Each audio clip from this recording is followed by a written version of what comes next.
need to know that we stand behind them. They're making tough choices, and we stand behind them, even though it's hard for everyone. An emergency meeting by the Columbus Board of Education last night greeted by hundreds of people on the picket lines with Columbus teachers. Yeah, they started picketing at 7 yesterday evening. They left around 8:30. The meeting inside, though, lasted for hours. This morning, still no word on any decisions or efforts to get back to the negotiating table. And Matthew Herchick is live this morning. And, well, Matthew, where do we go from here?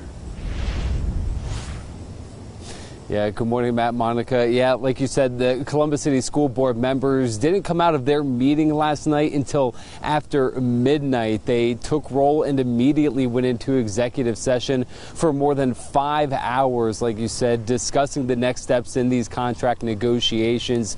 Of course, the special meeting yesterday called as teachers and educators and other members of the Columbus Education Association spent their first official day on the picket lines, marching and holding signs with their demands for the board.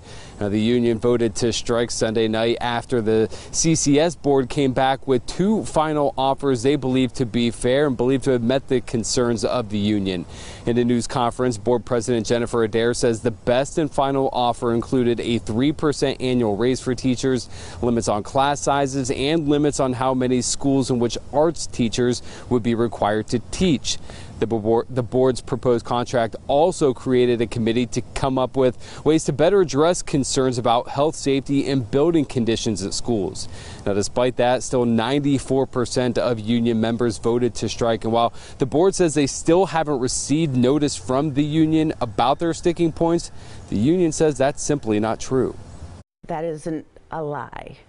In our proposals, our bargaining members came to the table with a full comprehensive list of everything that they needed for the non-economic issues, and were prepared to discuss and get into some of the economic issues.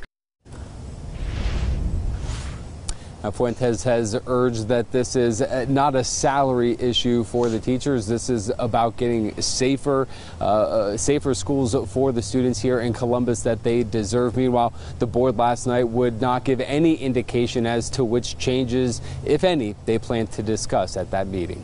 Local for you in Columbus, Matthew Herchick, NBC4. Matthew, thank you. We need a resolution, and we need it now. That is the message Columbus City and Franklin County leaders are sending to the teachers union and board leaders as the strike continues. Mayor Andrew Ginther says in the end, the students are losing the most from this battle, as they have missed out on too many critical moments in the classroom over the last 2 years. So last 2 years to be told they have to learn virtually yet again. He recommends both sides get back to talks and do so with an open mind.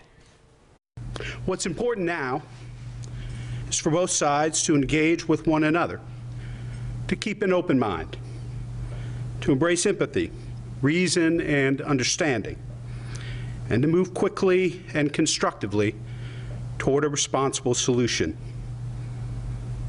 And everyone needs to do this while keeping students at the forefront of every discussion.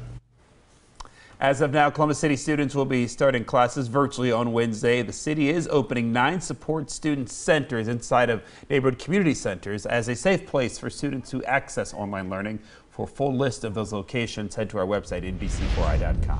Columbus City Schools will also be offering those grab-and-go meals for students across the city. Starting tomorrow, the district will offer lunch for that day and a breakfast option for the following morning at 25 locations. NBC4 will continue to follow the Columbus City Schools strike as long as it takes, and you can find the latest updates on NBC4i.com.